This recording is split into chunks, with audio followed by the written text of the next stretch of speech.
ونستعينه ونستغفره ونعوذ بالله من شرور أنفسنا ومن سيئات أعمالنا من يهده الله فلا مضل له ومن يضلله فلا هادي له أشهد أن لا إله إلا الله وحده لا شريك له وأشهد أن محمدا عبده ورسوله صلى الله عليه وسلم وعلى آله وأصحابه أما بعد. Kita lanjutkan kajian Sirah Nabawiyah di bab pranubuah, masa kecil hingga dewasa. Kita sudah masuk di subbab terakhir, yaitu bab Al-Amin dan renovasi Ka'bah.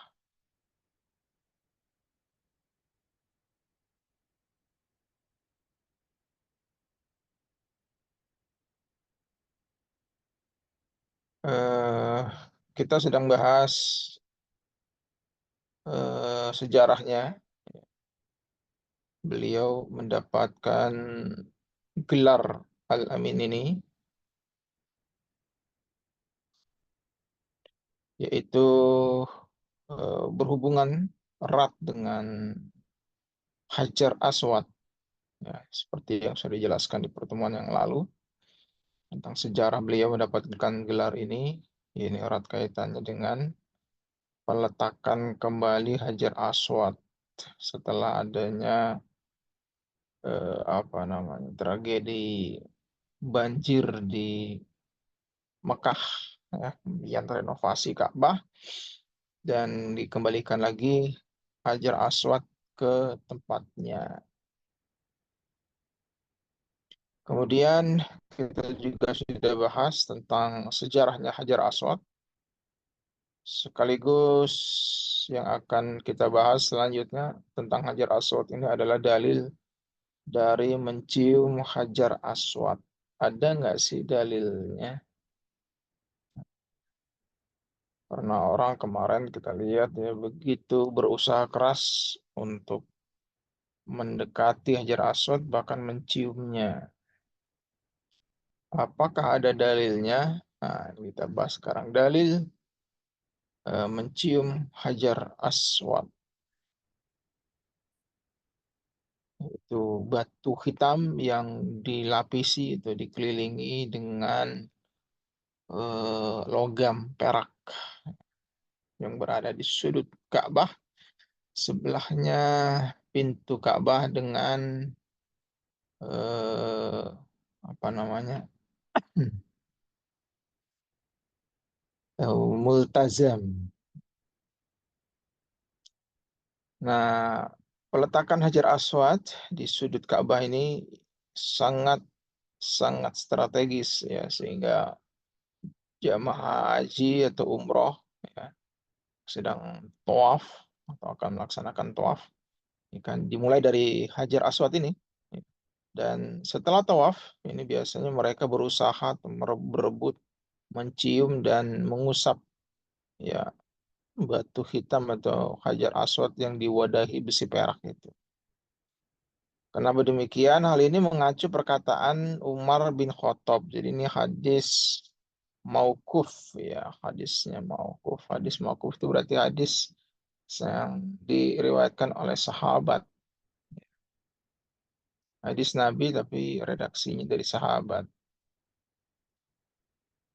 Yaitu an Umar radhiyallahu anhu annahu bahwasanya Umar ja'a ilal Hajar Aswad.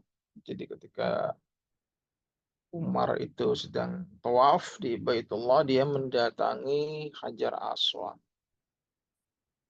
Ya, faqabbalahu, kemudian Umar menciumnya. Cium tuh Hajar Aswad. Nah, setelah mencium itu faqala, lalu Umar berkata, "Inni a'lamu annaka hajarun."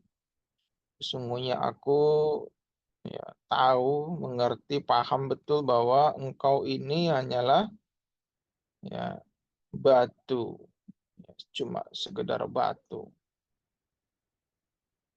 yang mana la tadurru wa la tangfa'u.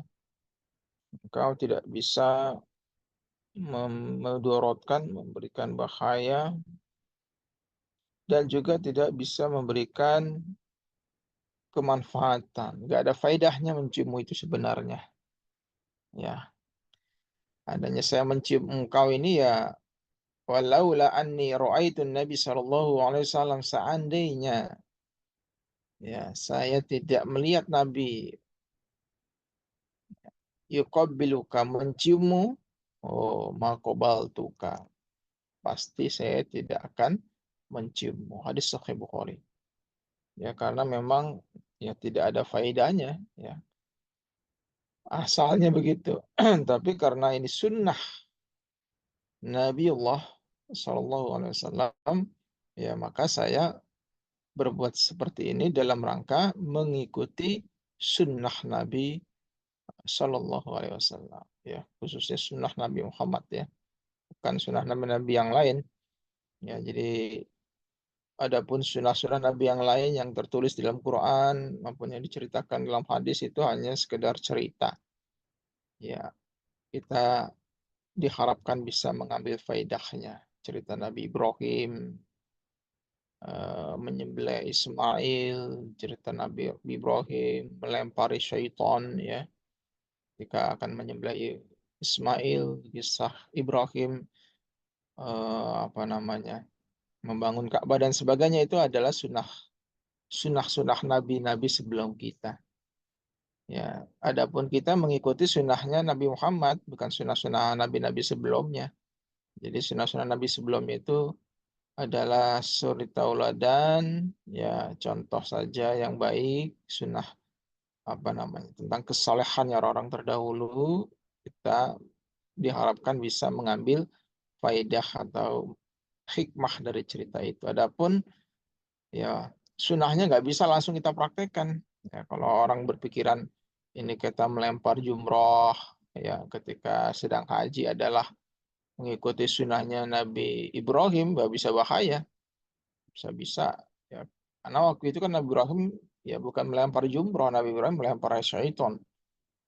Makanya ada yang lempar pakai sendal ya kan, sambil teriak-teriak terus sambil marah-marah ngelemparannya, sambil dasar setan, sambil jebret ya, pakai sendal. Ya karena pikirannya dia ngikuti sunnah Ibrahim, padahal bukan begitu. Yang kita ikuti yang lempar jumroh itu sunnahnya Nabi Muhammad Shallallahu Alaihi Wasallam. Ya maka ketika Rasulullah melempar jumroh, ya dia minta kepada Ibn Abbas ya untuk mengambil apa namanya batu. Nah, diambillah oleh Ibn Abbas batu yang sebesar ya ibu jari, ya batu kerikil sebesar ujungnya ibu jari.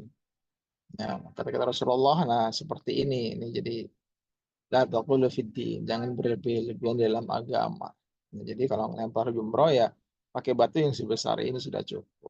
Dan dicontohkan oleh Nabi ya yang dilempar adalah tugu, ya jumroh tugu, bukan ya syaitan yang dilempar. Jadi seperti itu. Nah, begitupun dengan sunnah mencium hajar aswad. Ya. Walaupun dia hanya batu, tapi kalau itu sunnahnya kita menciumnya, ya maka berusaha untuk mencium hajar aswad. Sekurang-kurangnya mengusap hajar aswad. Kalau tidak bisa menyentuhnya, ya isyarah kepada hajar aswad. Khususnya ketika akan apa namanya sedang tawaf di Baitullah.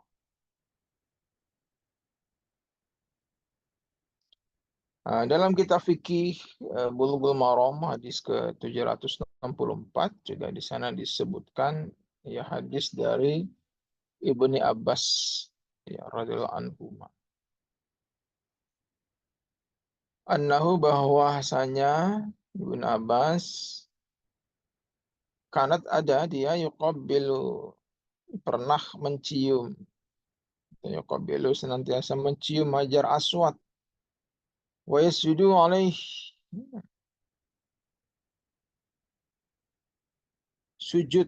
Sujud ini maksudnya meletakkan, bukan sujud. Alaihi, di atas hajar aswad. Jadi maksudnya keningnya itu ditempelkan di hajar aswad. Nah,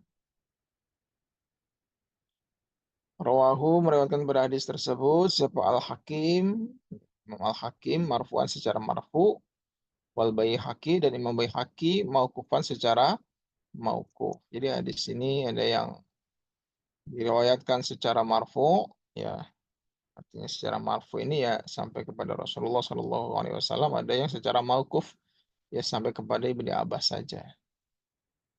Singkatnya ya, Ibnu Abbas ini mempraktekkan bagaimana persisnya sunnah mencium itu. Yang pertama caranya ya ketika mencium ya atau mencium seperti biasa secara umum.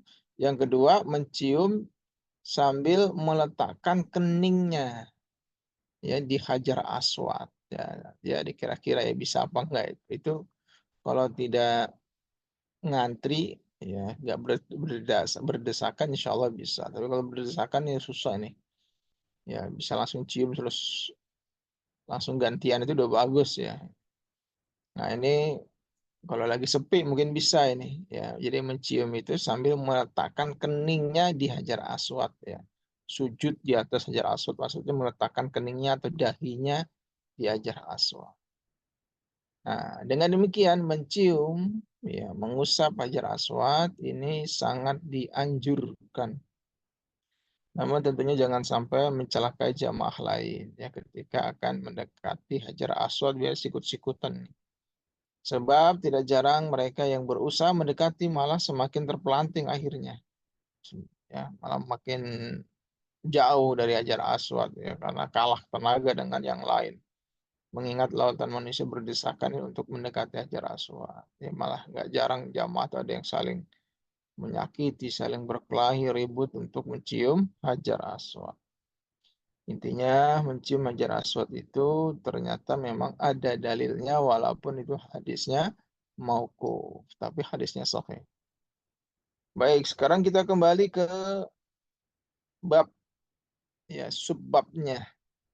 Nah, ini kan hanya apa namanya sekilas karena perlu dibahas karena memang Al-Amin ini erat kaitannya dengan Hajar Aswad. Sekarang kita kembali ke Al-Amin lagi. Maknanya sekarang kita bahas. Kemarin kan sejarahnya ya.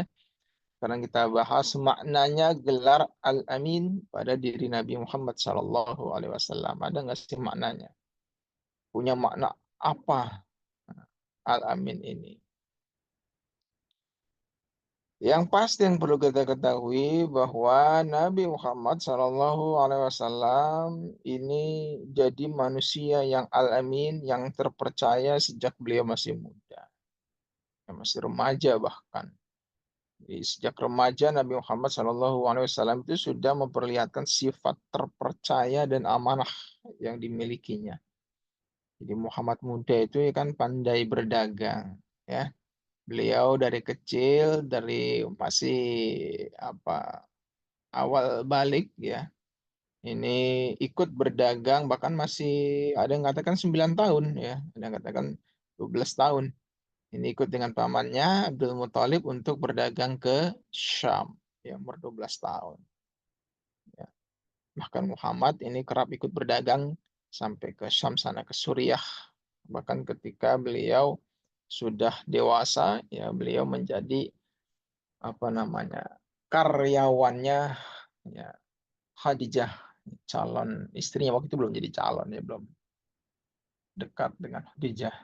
Nah, disitulah salah satu daya tarik dari Muhammad muda ya membuat Khadijah itu tertarik untuk mendahulinya dalam tanda kutip ya melamar beliau mendekati Nabi Muhammad ini. Kenapa? Karena kejujurannya ya Nabi Muhammad waktu itu belum jadi nabi ya, terpercayanya dan amanahnya beliau ketika dititipi apa namanya dagangan pada saat itu. Nah, Muhammad muda adalah pedagang yang jujur. Dia tidak pernah menipu, ya, misalnya mengurangi timbangan ataupun takaran nggak pernah. Ya, bahkan harga harga apa namanya harga barangnya, harga jual, harga dasarnya ya dikasih tahu ya, ini modalnya sekian. Oh, nggak ada pedagang zaman sekarang ngasih tahu begitu ya modalnya. Nah, perkataannya pun selalu jujur, tidak pernah memberikan janji yang berlebihan atau bahkan janji palsu, enggak.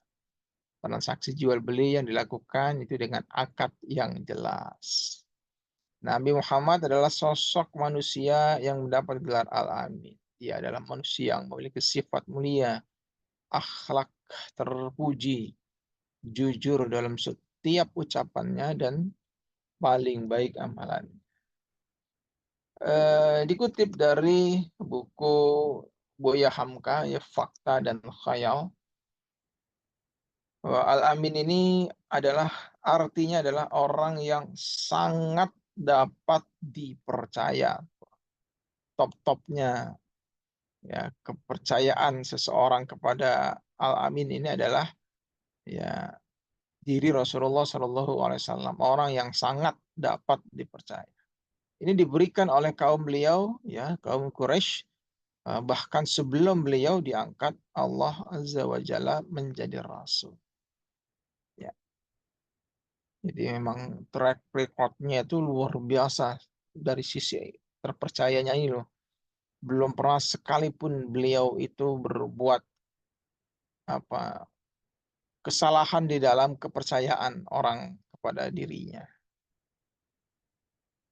Nah, gelar terhormat ini disematkan oleh penduduk Mekah pada Nabi Muhammad SAW sebagai Nabi Muhammad, ya, sebelum Nabi Muhammad itu diangkat menjadi Rasul.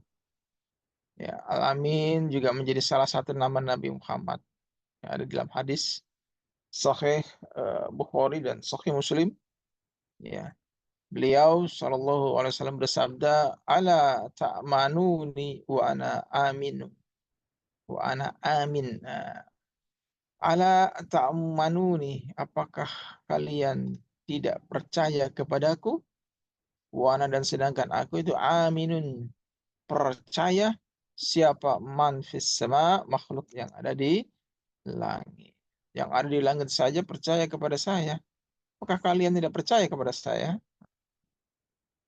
Di sini menandakan bahwa Nabi itu di langit saja, bayangkan ya, di langit saja Nabi itu dia juga mendapatkan gelar Amin.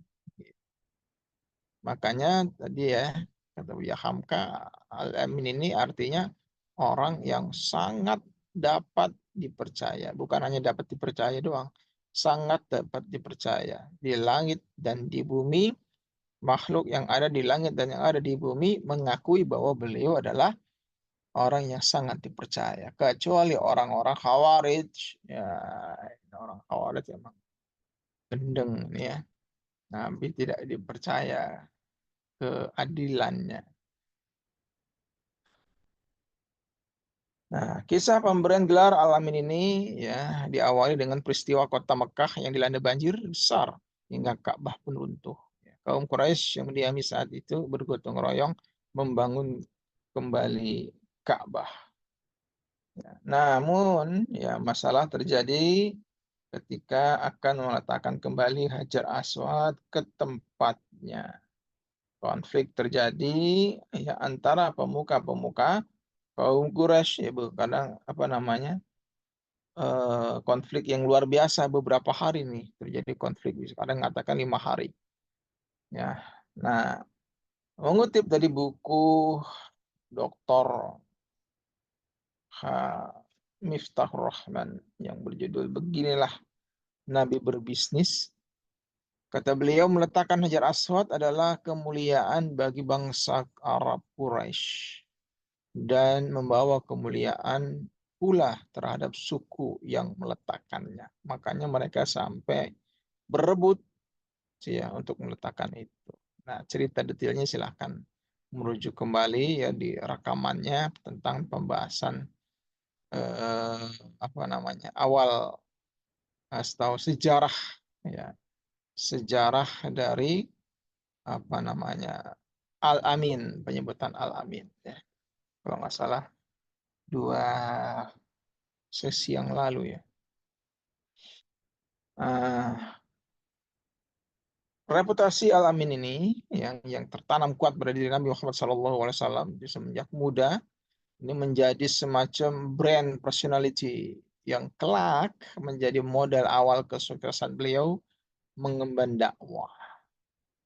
Ya, Makanya sebelum beliau berdakwah, beliau terlebih dahulu ya mendapatkan gelar kehormatan Al-Amin ini. Ini idealisnya seorang dai. Jadi idealisnya seorang dai, idealnya ya sebelum berdakwah itu pastikan dulu dirinya nggak ada celah gitu untuk di remehkan orang ya.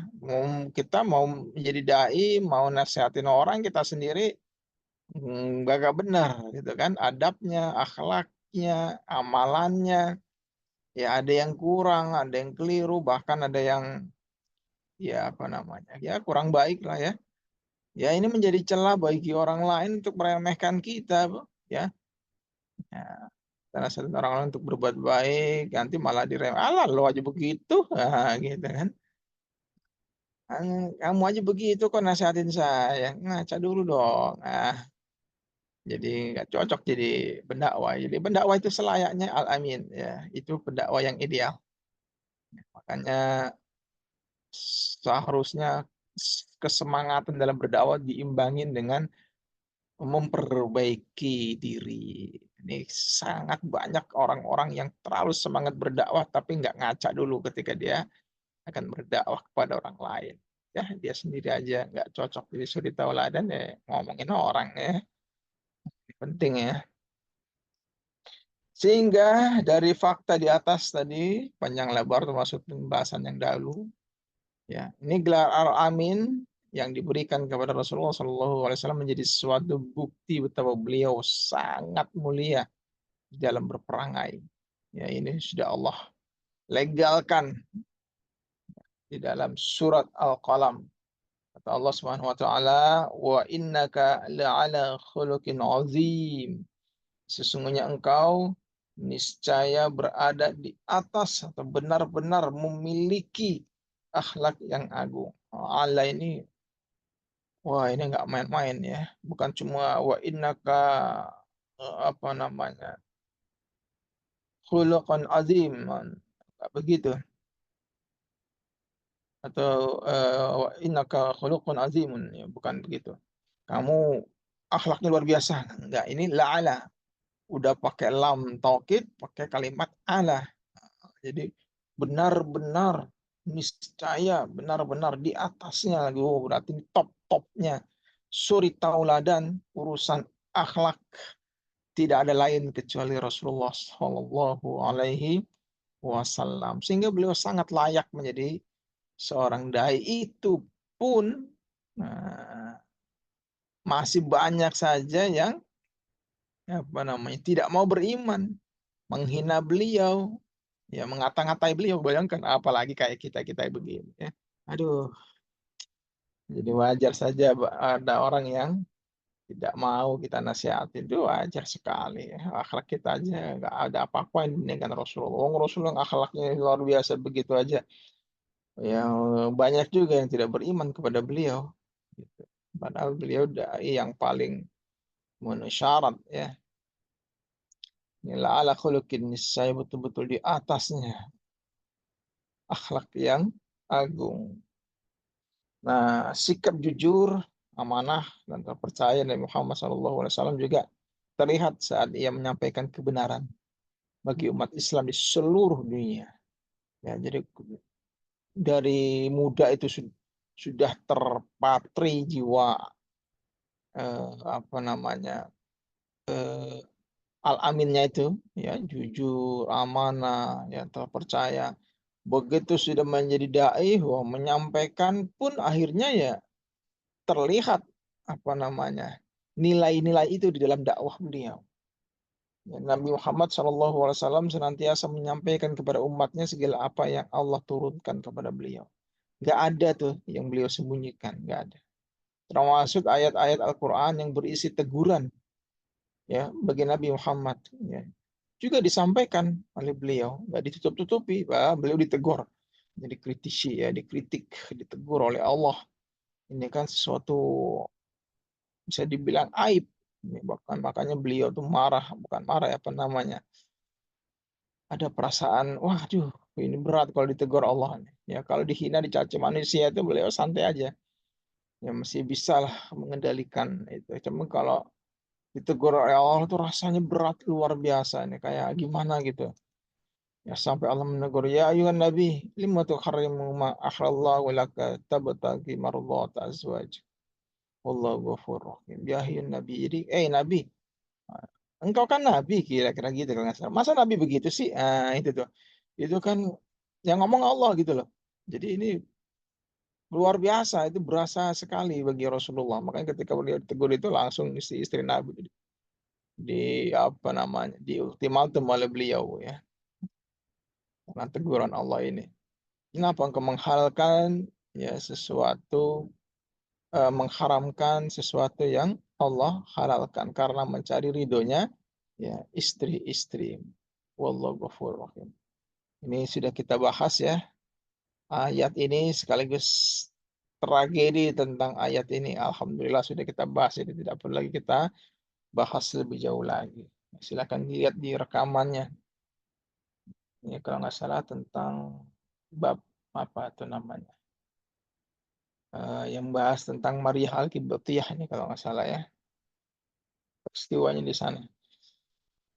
Kemudian diriwayatkan juga dari Ummul Mukminin Aisyah radhiyallahu anhu, Aisyah radhiyallahu anhuma, ya beliau berkata, jadi seandainya Rasulullah memang mau menyembunyikan, ya ini kan berarti tidak alamin ya, tidak terpercaya kalau menyembunyikan. Ini seandainya ya memang kalau beliau itu mau menyembunyikan sesuatu dari apa yang diturunkan Allah kepadanya, pasti beliau akan menyembunyikan firman Allah ya Azza wa Jalla di dalam, yaitu surat Al-Ahzab ayat 37. Ya, di Sahih Bukhari dan Muslim. Surat yang mengungkapkan rahasia hati beliau. Itu tuh. Dan itu peristiwa yang sangat besar juga yang sudah pernah kita bahas di awal-awal sirah nabawiyah ini, yaitu tentang apa namanya, anak beliau ya Zaid bin Harisah dan Zainab ya, Zainab binti Jahsy ya, yang akhirnya menjadi istri beliau. Ini peristiwa juga yang luar biasa, yaitu wa istaqulu lillazi an'ama Allah alaihi wa an'amta alaihi amsik alaika zaujak. Jadi ingatlah ketika itu kamu berkata kepada orang yang telah Allah limpahkan nikmat kepadanya, dan kamu juga telah memberikan nikmat kepadanya. Zaid ya bin Harisah ini asalnya budak, kemudian dimerdekakan oleh Rasulullah, dapat nikmat, diberikan hidayah oleh Allah, petunjuk berupa keimanan. Jadi secara sosial ya Zaid ini apa namanya, meningkat ya, meningkat pesat, bahkan beliau diangkat sebagai anak angkat Rasulullah SAW dan dulu terkenal dengan panggilan Zaid bin Muhammad ya, sebelum ada larangan menisbatkan kepada selain orang tua itu diharamkan ya, selain orang tua kandung. Nah, di sanalah Zaid ya kemudian dikatakan oleh beliau Nabi Muhammad, alaika zaujaka, tahanlah apa namanya, istrimu, karena Zaid ini oleh Rasulullah dinikahkan dengan Zainab binti Jahsyin, wanita yang memiliki kedudukan tinggi di Arab sana ya, cantik, kaya, aduh ya, keturunannya juga nasabnya tinggi, orang Quraisy ya, ketemu dengan Zaid mantan budak, itu kan dari segi perawakan juga ya kurang menarik lah, artinya ya hitam, tidak terlalu tinggi ya, seperti itu ya, jadi ya layaknya budak-budak pada umumnya ya. Jadi ada sisi lain Zainab susah untuk taat, berat untuk taat ya. Di sisi lain Zaid juga sungkan. Walau bagaimanapun dia juga merasa, waduh gimana ini. Jadi mantan budak nikah dengan big boss. Wah ini gimana tuh urusannya ya. Pasti terasa sulit. Dan itu sering dilaporkan kepada Rasulullah. Namun Rasulullah tetap berkata kepada Zaid, alaika zaujaka. Jangan kamu ceraikan, kamu tahan itu istrimu. Udahlah, nggak usah bercerai lah. Dijalankan aja dulu. Nah, gitu. Wattaqillah. Takutlah engkau kepada Allah. Wa tukhfi fi nafsika mallahu mubadihi. Wa takhshan nasa. Wallahu haqqu an takhshahu. Ya. Dan bertakwalah kepada Allah. Ya, yaitu ketika kamu menyembunyikan di dalam hatimu apa yang Allah akan tampakkan, akan Allah nyatakan. Ya. Nah, sedangkan kamu takut kepada manusia, ya kalau misalnya ketahuan apa yang ada dalam hati saya, punya perasaan apa namanya. Sebenarnya Nabi itu ya sukanya dengan Zainab binti Jahsy ya. Artinya ada ketertarikan beliau. Dan sebenarnya juga Zainab juga demikian, namun Rasulullah sayang kepada anak angkatnya ini dan dia memang simpatik kepada Zainab ini karena dia memang Zainab ya wanita yang soleha, kaya, cantik gitu kan. Jadi ya cocok lah. Padahal Rasulullah sendiri ada perasaan gitu. Nah, hal ini ya Rasulullah takut sekali jangan sampai ketahuan orang lain. Wa takhshan nasa. Ya beliau kata Allah engkau takut kan kepada manusia sampai tahu masalah ini. Wallahu ahaqqu an takhsyahu. Allah lebih berhak engkau takuti ya. Lebih berhak untuk engkau takuti. Nah, maka falamma qadha Zaid minha wataran zawajnakaha likai la yakuna 'alal mu'minina harajun fi azwajihim ya adiyaihim idza qadha minhunna watara. Jadi maka selanjutnya ketika Zaid bin Harithah ini telah mencerai, mengakhirkan keperluannya artinya mencerai ya istrinya ya Zainab binti Jahsy ini, maka kami nikahkan zawajnakaha ya kami nikahkan engkau dengan wanita tersebut Zainab binti Jahsy. Tujuannya apa? Supaya tidak ada kharaj ya alal mukminin, orang-orang iman itu supaya nggak merasa berat ya untuk menikahi ya istri-istri anak-anak angkat mereka. Jadi anak angkat itu ya bukan mahram ya sehingga istrinya anak angkat ya kalau perempuan ya suaminya anak angkat itu ya bukan mahram maka boleh menikah. Nah ini bahayanya anak angkatnya di situ ya. Idza qadhaw minhunna watara. Ketika mereka ingin menikahi ya istri-istri mantan istrinya anak angkat itu supaya tidak ada rasa berat. Wa kana amrullahi maf'ulan dan ketetapan Allah pasti terjadi. Allah ungkapkan itu ini luar biasa. Makanya ayat ini sangat berat bagi ketiga orang ini, bagi Rasulullah khususnya, apalagi bagi Zaid ya. Ini seperti mimpi aja bagi Zaid udah dapat ya berlian kemudian mau nggak mau berliannya terlepas lagi ya karena keberatan bawanya nih ya sehingga sebagai penghargaan Allah terhadap keimanannya Zaid nama Zaid disebutkan di dalam Al-Quran ya di surat Al-Ahzab ayat 30. Itulah ya alasan Nabi Muhammad SAW bergelar Al-Amin. Segala kebaikan, kesolehan itu terhimpun dalam diri Nabi Muhammad SAW. Semoga kita semua bisa meneladani sikap jujur, amanah, dan terpercaya yang dimiliki Nabi Muhammad SAW. Amin. Demikian, sampai sini dulu. Selanjutnya sesi tanya jawab.